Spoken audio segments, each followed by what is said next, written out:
Hi there. Eridian, how's it going? Hi, well, great to have you on today. So, welcome to the latest episode of the Community Staking Podcast. I'm Eridian, the host today, and yeah, we'll be talking about everything community staking and about yourself. So, introduce yourself. Yeah, so I'm Will, a contributor to the Lido DAO in the NOM work stream. Yeah, looking forward to the conversation. Okay, let's break that down. What is NOM? Yeah, so NOM is the part of the DAO that's helpful or like responsible for helping coordinate the relationships with node operators that are existing in right now the curated module, but then also with prospective node operators, and then very involved in everything related to validator policy for the DAO as well. So things like the block proposer rewards policy, which is MEV related, monitoring, and basically just we spend our days thinking about like the future direction of both Lido, but then the underlying Ethereum protocol as well, and how validators sort of play into that. Hey, great. So, it sounds like an ideal person to have on. We've had a real mix of guests so far, people from the staking community with different views on Lido, and it's great to have some DAO contributors to peek behind the curtain a little bit to understand what it's actually like to break down this misconception that Lido is this big faceless organization of mysterious actors. It's actually saying no, they're real people and they are trying hard and working to the improvement of Ethereum. And what does that look like? So, okay, before we get into some more of those details, let's talk about yourself and your background. So the question we ask everyone to start with is, when did you get into crypto? Yeah. So I'm a proud member of the 2020 cohort. So fairly recent. Like I started like becoming more interested in 2019. Prior to that was actually quite crypto skeptical, and like that's totally on me because it was more just like, ah, like what is that? There can't be anything real. I had a lot of friends that just like buying crypto. I mean, oh, like numbers going up, this is great, and then the number would go down. But once I started actually doing research, was like absolutely intrigued and kind of became everything I could think about. Sort of onboarded really like through like the Bitcoin ecosystem, and specifically like in 2020 when ETH prices really started 2020 2021 when ETH prices skyrocketed and like using the Ethereum mainnet chain was like kind of prohibitive from like a gas cost perspective.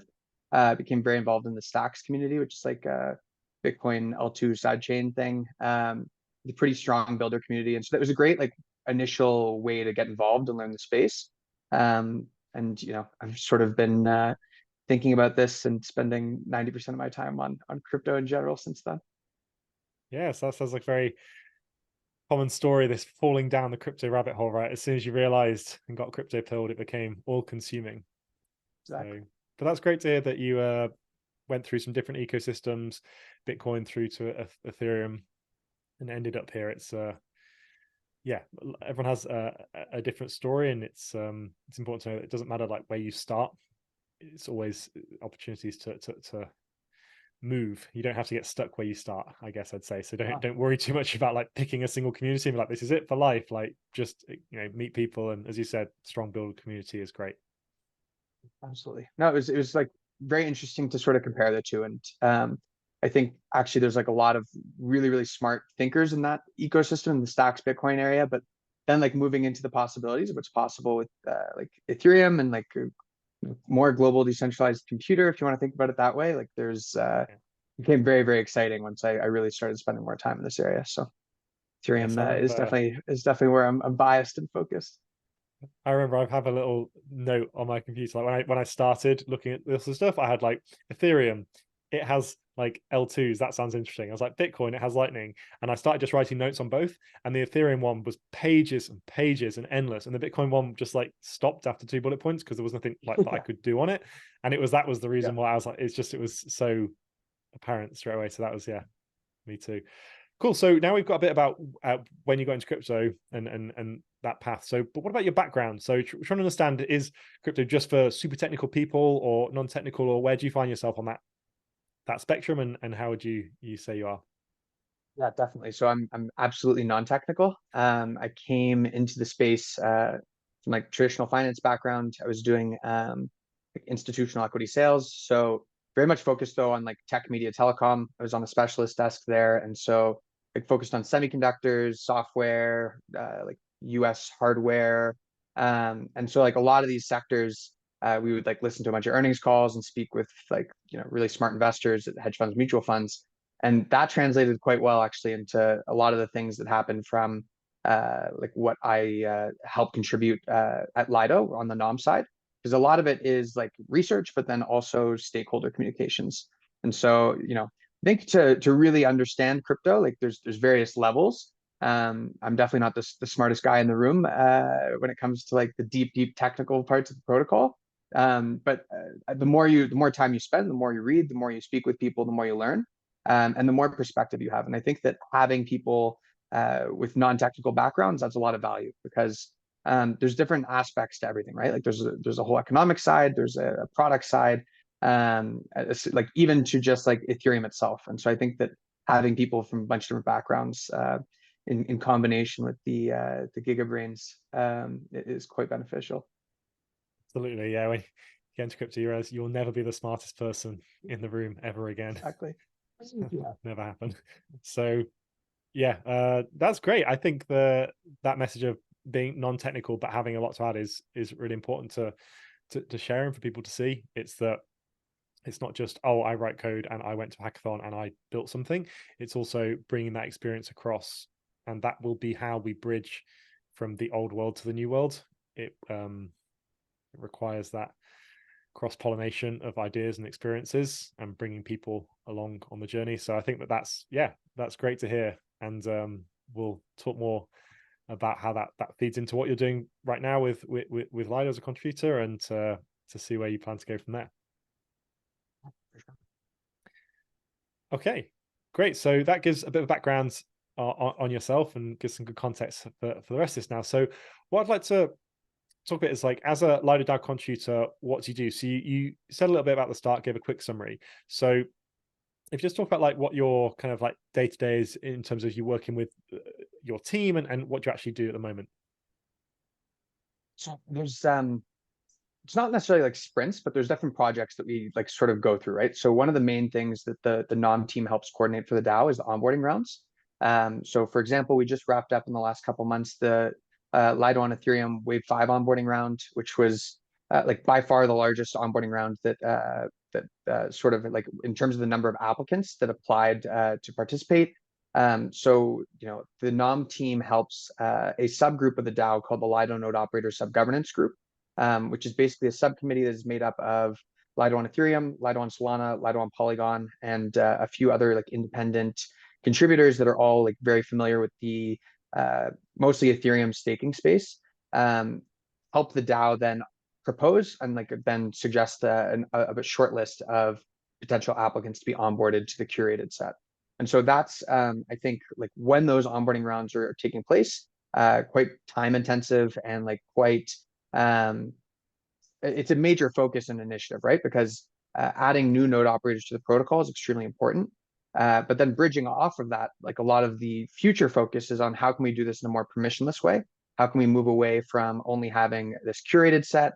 And so there's a lot of research into initiatives around that. And so DVT, distributed validator technology, has been a huge focus of mine since onboarding about a year and a half ago, which we'll definitely talk more about in this conversation. And then in general, just policies related to validators. So I think I mentioned earlier, like MEV has definitely been a focus, and there's a really comprehensive policy that the DAO voted on sometime last year, and it took a lot of work, a lot of conversations with ecosystem participants, whether those are node operators, whether those are builders, searchers, relay operators, and trying to understand everyone's perspective on like what makes a fair, balanced proposal that the DAO should accept from a node operator validator perspective. And so the node operators that operate validators using the protocol sort of buy in on these things. There's like really good discussion. Sometimes there's disagreements and there's compromises made. But in general, I think that involving all these participants and NOM being very often like a coordinator for those conversations to take place, generally lead to like pretty good outcomes, not only for Lido, but also for like the overall ecosystem. Because I think that the contributor team and then the DAO by extension as well generally like try to look at how to do no evil, right? Like the old Google slogan, which I'm misquoting exactly, but I think that generally like rings true for these things. Okay, so that's a great summary. I think to simplify it, or to give an overview for people that aren't as familiar, it's that they see Lido as this protocol that has validators and operators, and there are a number of operators, between 31 and 39, is it, depending on the onboarding rate at the Today, I moment? think. Yeah. Yeah. So that was the new onboarding round. So people see it as, okay, there are operators running validators, and I put ETH in, and that gets staked. But you're working on the bit one level below that, which is, well, how do the operators go from not being operators to being operators, and what rules do they follow, and what governance is around that, and how do they agree, and everything from, you know, conflict resolution to what happens if they either misbehave or need to be offboarded. Everything to do with like that process side of it is what you're involved with. I'm really trying to find like alignment between all those stakeholders, because everyone comes at it with, you know, their background, their biases, and like figuring out exactly like, okay, everyone needs to come together and like find Yeah, one, like at least like somewhat straight line, even if there's some curves, like path to follow. absolutely. That's great. So I think now we've got an idea of what you like have done so far, and like your current role in the DAO. I've got some questions for you that will be interesting for the community. It's so like when you started at Lido. So there's the idea is like before you started at Lido, what were your thoughts? Now you've been there for however long, you said about a year or more. What are your thoughts now? And then just understanding how that shift changed, and your views before you joined and now. Yeah. So I think there's a few things. I think that like one thing that was very clear to me from the start was the accessibility of using Lido from a staking perspective. That was one of the things that really attracted me, because I looked at a lot of the other options for staking, and it's quite complicated if you're coming in with like limited knowledge, especially with a non-technical background. And even some of the like similar solutions, I think that there's like a complexity factor that Lido um, does a pretty good job of like mitigating and simplifying. So that was like a big plus for me when I sort of was looking at things. In general too, when I was like going through the process of like becoming a contributor, Lido was seeing a lot of growth. This is really when like Lido started to find product market fit in the DeFi market.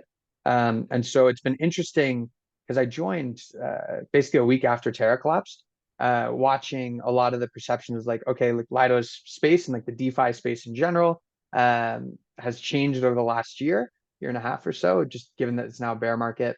I think like specific to the protocol, one thing that's top of mind right now is I definitely, when I joined, was more inclined to think from a business perspective, given my background. And like, you know, decentralization spoke to me, and it was part of the reason why I liked crypto. I think one of the initial things that really spoke to me was like the accessibility of like, there's no one that's stopping you from being able to do anything, right? Like this permissionless element to crypto.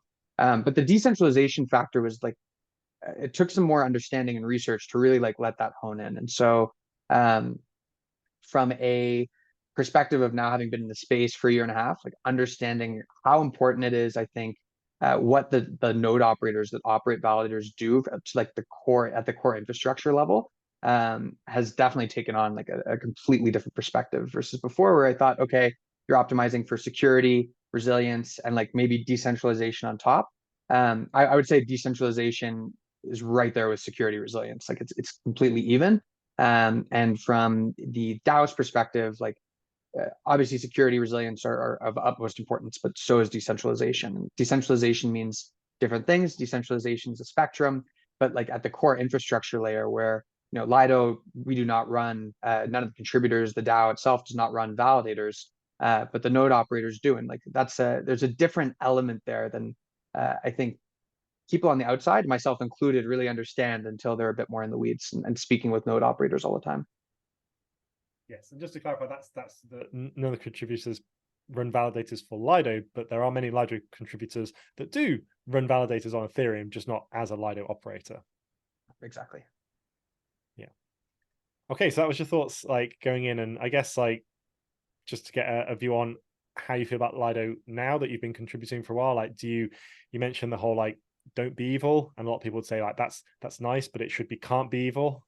That's what the mantra tends to be. So how do you feel now that you're contributing to Lido? Do you feel that let's say, is the direction one that you want to be going in? How do you feel about the general ethos?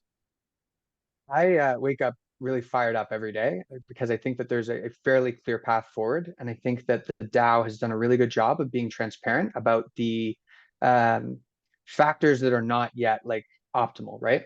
I think the Lido on Ethereum scorecard that was released, I think, right before I joined. And I think that that is like a fascinating document because you have this organization that has self-released a bunch of its flaws.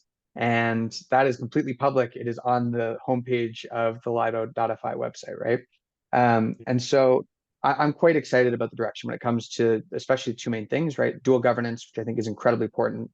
I think there's work to do on the governance side, and I think that the DAO has been like very transparent in the way that they've presented that. So excited to see progress there. And then with Lido V2 and the staking router, especially in the seat that I am in as a like contributor to the NOM team, adding more node operators to the protocol, I think is like absolutely top priority. 37 is by no means enough. We need thousands. And I think that the staking router has laid a very clear path to making that very achievable within the next few years. Okay, great. Yeah, thousands. Let's make that happen. Yeah, no, it's I think thousands is very achievable. It's like we're going to talk about DVT. DVT makes this possible. Different forms of permissionless entry that can be developed, things that we haven't even necessarily thought of. And the staking router is been released, I think, for 4 or 5 months. We're really early days. I think that in general, we all think as like humans, and especially like if you spend a lot of time on crypto Twitter, we speak and think in like months. And if Ethereum is, everyone has a different view of what Ethereum could be, should be. If we can find the 10% overlap of like where everyone sort of agrees, like we need to be thinking in like years and decades, because I think that's really where like the actual most beneficial like work is going to be done. Yeah, it's like you can imagine the analogy, like the internet in the early 90s had a lot of potential and people were rushing quickly, but now it's 30 years later and the things that have been enabled by it define the whole world, but it didn't happen in the 90s. It happened after. Yeah, no, So exactly.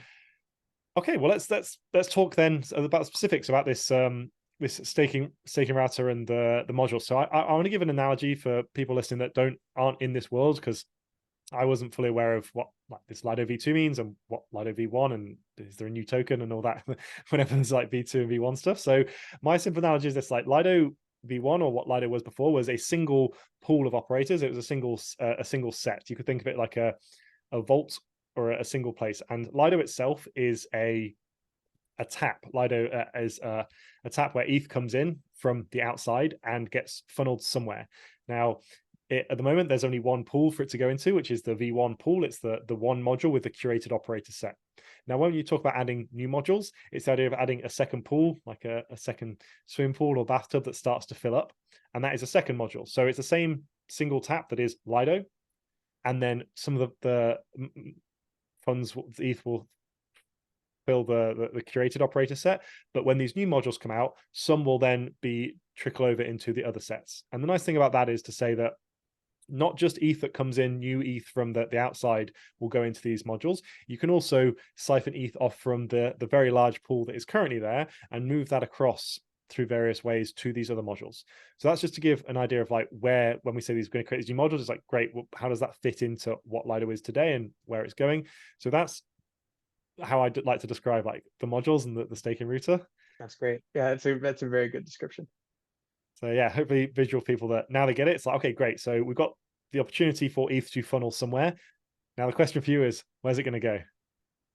Yeah, it's a great question. And so there's like, I'll start, I guess, high level on this. There is going to be potential to have like hopefully many new modules added onto the protocol. And so you can think of different formats of staking that exist today, whether it is like bonded permissionless entry, similar to some of the other LSTs out there. You can think about what Diva is doing with DVT. You can think about the technology that like and their take on it that Obel and SSV have taken. And so all of these different ways of approaching staking, can be added onto the protocol via these modules. And as these technologies become more battle tested on mainnet, because right now the most battle tested thing is, running a validator, running your Geth Prism, running your hopefully not always Geth Prism, running your Nethermind Lighthouse, whatever it is, validator, right? That is how the network has operated. But as things like DVT become more battle tested on mainnet, I'm quite optimistic that you'll start to see a very significant amount of validators over the next 2-3 years really transition into utilizing these different formats. And so I think that the staking router will present a pretty important place for these kinds of technologies to gain adoption. And then, as I mentioned, things like having community stakers be able to participate permissionlessly through bonded mechanisms is also something that's quite exciting. From the module perspective, there's the first proposal to add a new module went onto the forums, I think about 2 weeks ago now. And so this is a proposal for what's called the Simple DVT module. So this module would basically be very similar to the test nets that the teams, Obol, SSV, and then some of the Lido contributors have coordinated in the past. There's been 2 test nets to date. The last test net had about 70 non-Lido node operators participate. So when I say that, I mean solo stakers, I mean community stakers, which can be solo stakers, but also sometimes are groups of a couple people that aren't organized professionally, but are friends and maybe helping each other run node operator or validators. And then non-Lido curated set professional node operators as well that participated here. We're going to be hosting an upcoming 3rd testnet, which will be basically a prerequisite to participate. And so what will hopefully happen is in this 3rd testnet round, we'll be able to start battle testing on testnet on Haleski with many, many, many community stakers, having them participate in running validators using Obol and using SSV-based technologies. And so that'll be starting in the next few months. If the proposal passes, then the goal would be to then move a new module onto mainnet that looks very, very similar to what the curated module looks like right now, from basically the exact same, actually. It's a core premise of the proposal, to the architecture from a technical perspective of the curated module that currently exists, so module 1, and then we would run these distributed validator clusters as node operator entries. And so the way we did this in prior rounds is using Gnosis Safe. We would do something very similar here, combining solo stakers, community stakers, other professional stakers, all within these clusters to have completely distributed clusters, which as the proposal sort of outlines, you could see 100 net new node operators added to the protocol within a few months of this going live, and 200, 300 in the months following that, which in the context of there being right now 37 node operators is obviously massive, massive growth. And so this is very importantly just a first step, because then the goal is to have really this is permission, right? There's a curation process, there's a testnet process. Now the applications are open to anyone. There's no organization that's saying, oh, you can or can't participate. The criteria to participate in the testnet is, have you set up an Obol or SSV based validator, and can you show us your your some proof that you did this, whether it's a validator key, and then we'll at that point quite happy to have you participate in the testnet, get involved, and then potentially go to mainnet. But the real goal is to then move into more permissionless entry, right? So there's different ways. If we just summarize then, because you said a lot of things about how this new intermediate module is going to work. So before we talk about the permissionless and the longer term future, I just want to break down some of those concepts for people listening that aren't as involved with it. So first of all, the reason for the middle step, my understanding is that the permissionless modules, as we're going to talk about, will take a lot longer. So you could just not do this middle step at all and just wait, but that wouldn't be in the best interest of the Lido and the community and Ethereum in general. So that's the reason for the middle step, is the time. Now, when you say it's going to look exactly like the permission set, in terms of that's one of the core premise, is that the goal of it is not to test everything at once. It's not to test complicated new router designs or module designs. It's just to say let's actually, the way I've heard it described is, and when we did the test nets, it's like an operator in a trench coat. It's like when you get 3 kids stacked up and pretending to be a single person.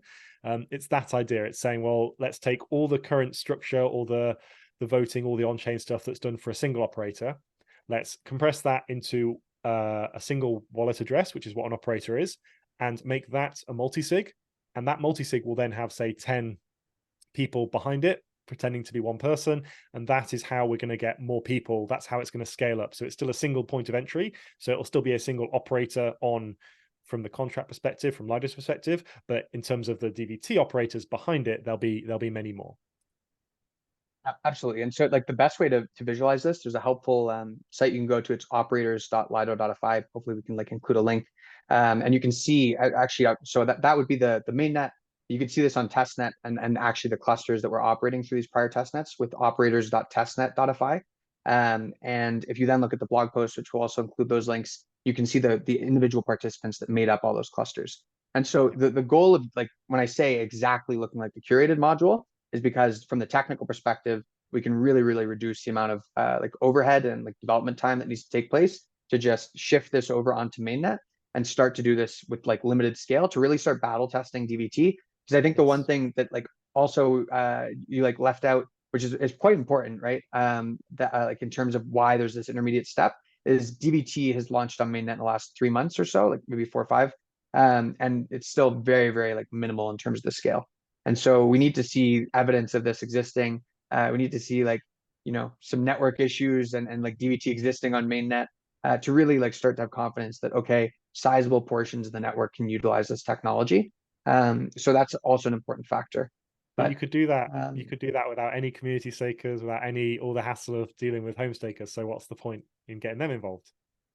So there is a clear desire to expand the number and like kind of node operators that are participating in the protocol. From the perspective of resilience and like decentralization in combination, right? There's huge advantage to having solo stakers running nodes. There's like especially from a geographic diversity perspective, there are locations where there's not a lot of professional node operators in general, right? And so there's many like billions, obviously, of people on the planet. Hopefully, we can turn more of them into solo stakers over time.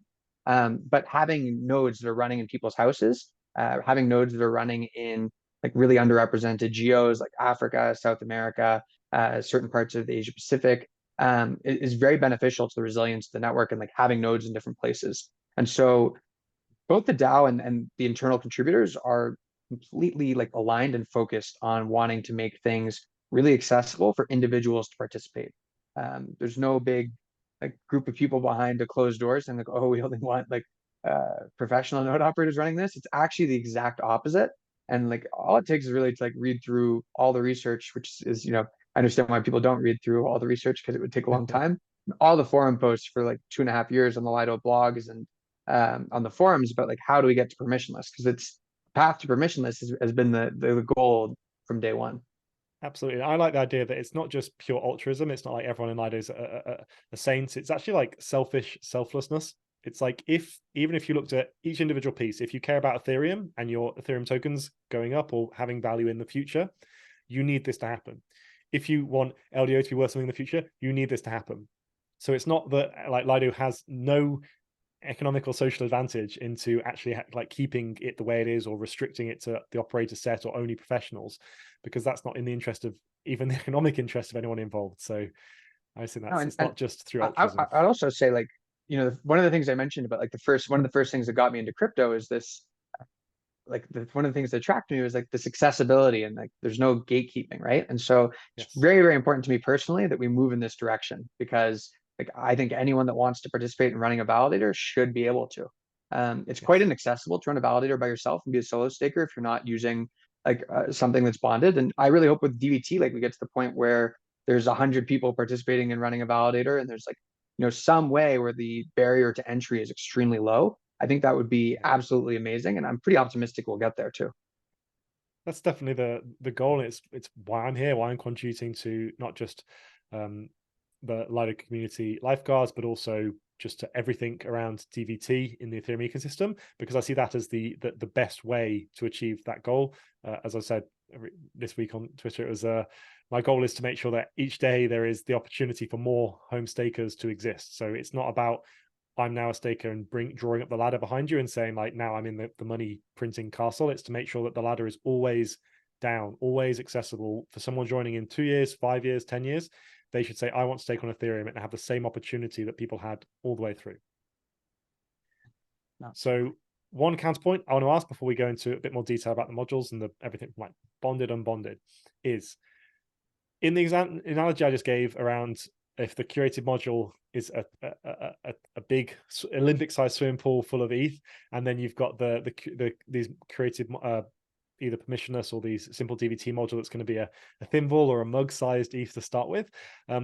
What if that's just like greenwashing when you buy a few carbon credits as an airline and now say that we're green? What if it's just solo staker washing where it's just like Lido's like, oh, we have solo stakers now. They're not running any of the ETH, but like we've got them. So what do you think about that? I think it is like it's the natural first question, right? It's the natural first question that everyone should have. And if you look at the proposal, there's a few things that I think make this like they're like pretty important to call out. First off, this module is intended to be wound down within 3 years. This is by no means like the end state of where things are going. The end state is hopefully, in my opinion, and hopefully the DAO and contributors and external teams can all like work together and make this happen. Is having many node operators running the majority of validators over time. The curated module will exist as a fallback module. That's how it's designed, because capital efficiency and like supply constraints have impacted every other LST that exists on the market to date, right? A big part of the reason why Lido found product market fit is because you have unbonded node operators that have reputation at stake, and they're able to take stake and like generate good performance in terms of like their validators, and like be a good Yes. like partner to stakers. The simple DVT module is not intended to just like bring on solo stakers. It's a first step into bringing on solo stakers that will be followed up by many, I hope, ways to participate. And so I think it's a great first step. It's a great way to get more people involved, and like running validators on mainnet, which, you know, it's quite hard to do. But it's by no means like we're not calling victory at the end of this. This is intended to be wound down, and it's not like the end all be all. Yeah, and I think that's like a really important point is the capital efficiency is one of the main reasons why Lido is able to scale. If so, I've said it, I've written about it, I've talked about it a lot before, is if someone came with $100 million worth of ETH, like that needs to be absorbed instantly, and only Lido has the scaling capacity to do that, and like Lido and reliably and institutions, securely. Lido and like the institutional Yes. providers rather, and the centralized exchanges, which, you Yes. know, it's like I would much prefer it being distributed to Lido across 37 node operators today, but Yeah. in 6 months, hopefully Lido and, you know, 300, 200 node operators, and a year from now, Lido and 1,000 node operators, in 2, 3 years, you know, Lido and 5,000 node operators, versus it going to a centralized exchange or single node operators that are doing KYC AML, Yes. requiring it, and like with no other option. I think that that's like a massive threat when you think about like where capital is going to start flowing from too. So just to touch on the point that I've covered lots more in other conversations, and we don't need to go into it in this conversation because this is going to be more focused, is that this isn't the silver bullet. It's not like, oh, if Lido was exactly the same as it is today, but had 5,000 operators instead of 37, all the problems would be solved. Because people, and the arguments are still valid about LDO and governance and centralized contract risk and too much power. All of those arguments still exist. This isn't saying like this is the single solution, it will solve every problem that Lido has or everything, but it's really focusing on a part of it. If each solution is worked on in parallel and you work towards it, it will make it will get to, as you said, over years and decades, it will get to where it needs to be. So there's no quick fix in the same way that people still do, but people said about Ethereum when it launched, they're like, oh, it's just centralized, it's just pre-mined and all of that. And it's like, but yeah, but it didn't overnight become fully decentralized. It didn't overnight become what it is today. It took a lot of time. So it's just to understand that like what Lido is doing is a journey, and looking at it as a snapshot today, you can have valid concerns about it, but the direction is what matters. And I think that like I think it's a key point, right? There's multiple things that need to happen to help improve the situation.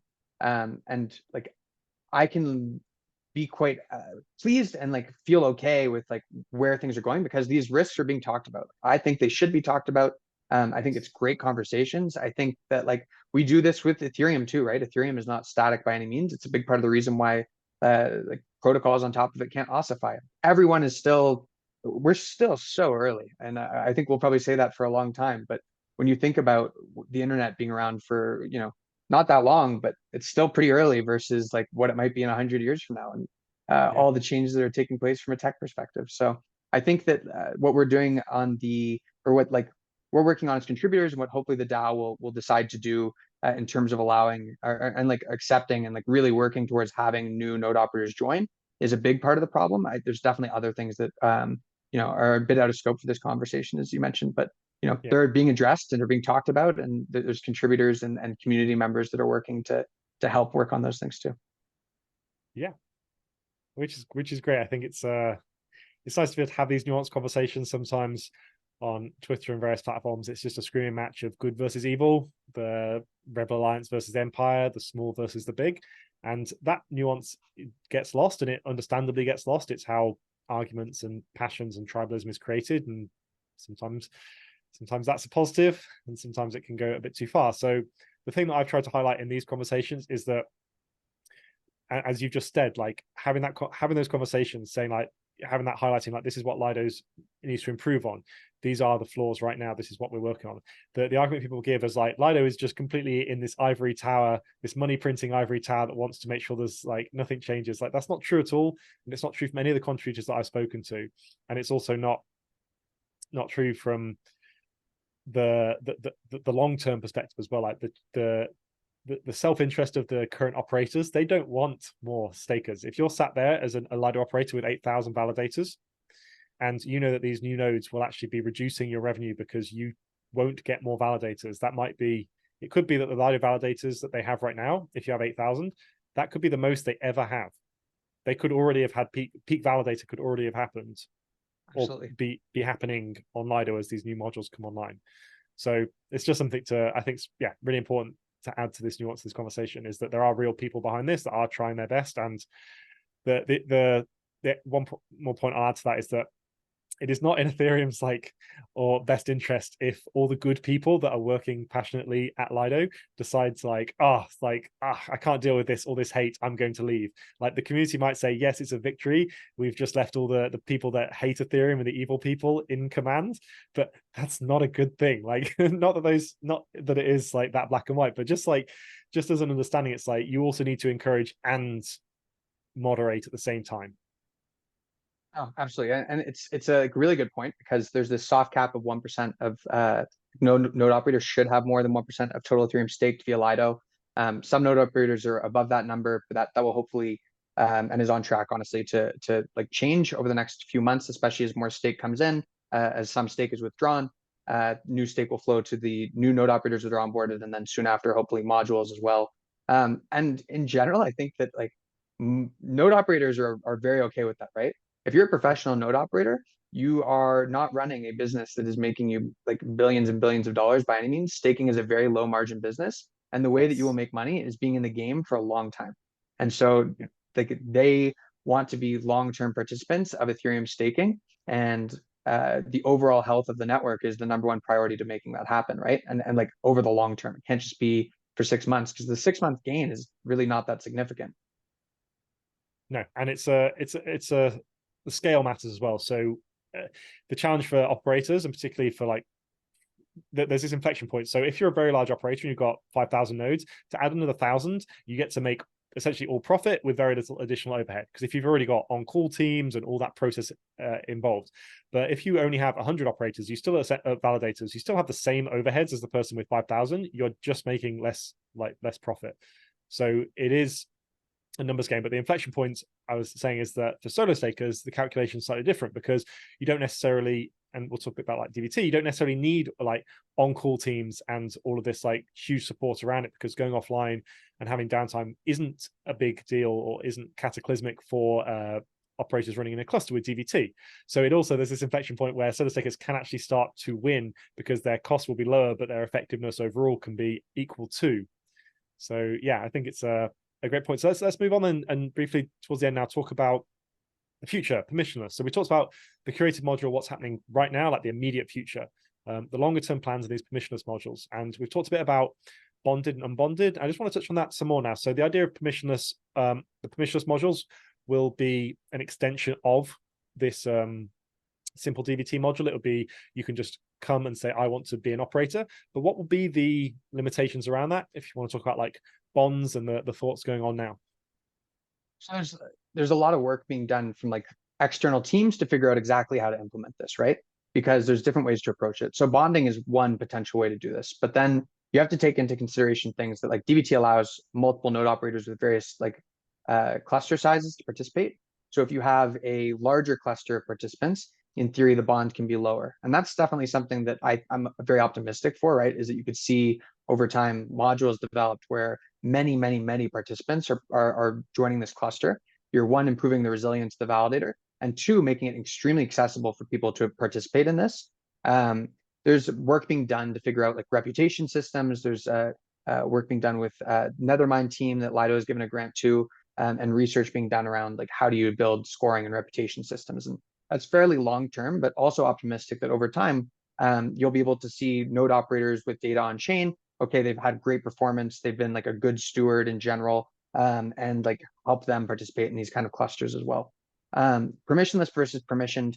I think that like one of the exciting parts of the Simple DVT module that really is helpful in terms of allowing like new types of entrants onto these into this initial module, right, is that DVT lowers the like initial trust requirement you need at the individual level. Because to your point earlier, if one node operator like goes offline, the validator is not actually going to go offline. If one node operator decides to be evil, or you know, in some way try to do something that's bad for the validator or the cluster overall, there's quite a bit of resilience, especially as you get to larger cluster sizes. So for the Simple DVT module, we're thinking like 5 of 7, which at least gives you some wiggle room with 2 node operators. Hugely, I think that that's something that people academically, it's nice to think about like Sybil attacks and like it would, what if you had a cluster of 7 out of 10 and 7 people colluded? It's like, have you ever tried to get 7 people to do anything ever? Like, it's nice in theory and it is something to consider, but also just on a practical level, like try and get 7 people to just do anything coordinated, and it's a nightmare, let alone a challenging thing. So I can tell you, I laugh all the time when I read like Lido controls validators, Lido controls validators. Like we in the NOM team work with all these different node operators. They're all like really great partners, but try coordinating with 37 teams to get a form filled out.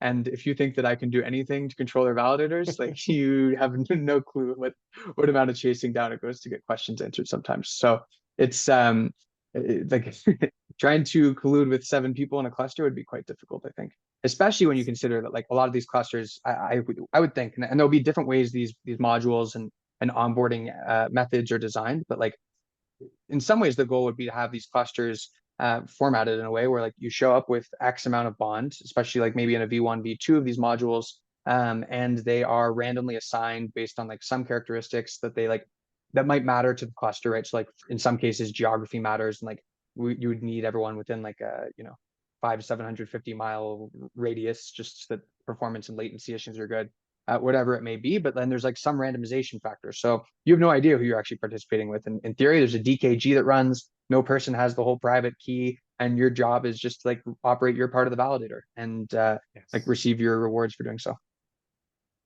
That is the end goal. There's a world in which you turn up, you don't know anyone, it's 0 coordination. So it just happens. You just turn on your operator, a bit like maybe like a slot machine. You put some money in, like you put money in, and then you can earn money from that. Ideally, if you said it was reputation based, that would even reduce the barriers further. So you wouldn't even need to have bond in that case. That's further ahead into the future. One of the things I'll touch on is that we talked about capital efficiency, and you just mentioned the idea that in some of these initial modules, to even reduce the risk further of, or take that part out, to say like if you have a 5 out of 7 cluster, 5 of them could be permissioned operators that are known and KYC'd, and the 2 others won't be. So it doesn't actually impact the validator operations, or even 3 or 4 could be unknown. But the idea is that you don't have a threshold reachable by the unknown participants as a way to mitigate that. Just that not having to manage that risk is another thing to think about with this module. So there's that side of it. It's how to manage it there. And then also to say, with the capital efficiency in future, if you could have it reputation based, then you would essentially be able to scale and give more people than their bonds. So there is not a direct correlation between people that have the most ETH and people that are able and the best for the network to be running the validators.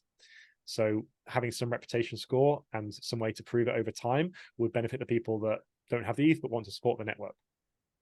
Totally agree. Yeah, totally agree.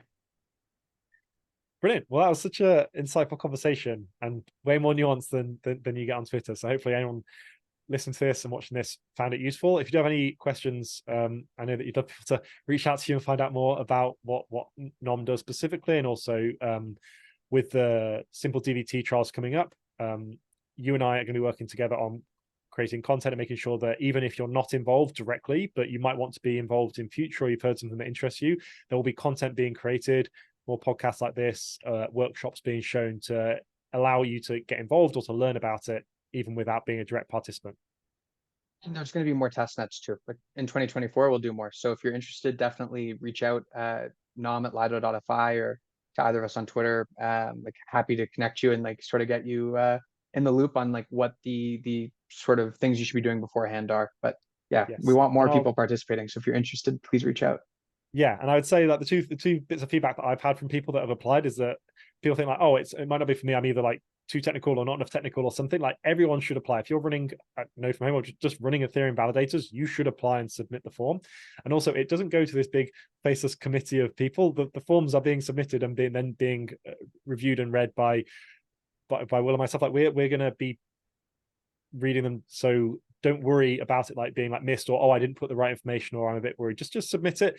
And as you've heard hopefully from this entire conversation, like we want more people to be part of it, and we want the right people. So please, fill in the form and be involved in this testnet or the future testnets as well. Absolutely. Brilliant. All right, well, thanks very much, Will. But one of the things I've said is that this is a conversation we've had today. We'd love to catch up again in 6 months, 12 months, and have the same conversation again, ask some similar questions and see if your answers have changed, which would always be interesting. And then also to see where Lido is then. Definitely would be happy to do it. This was fun. Brilliant. All right, thanks very much. See you soon. Bye. Thanks. See you.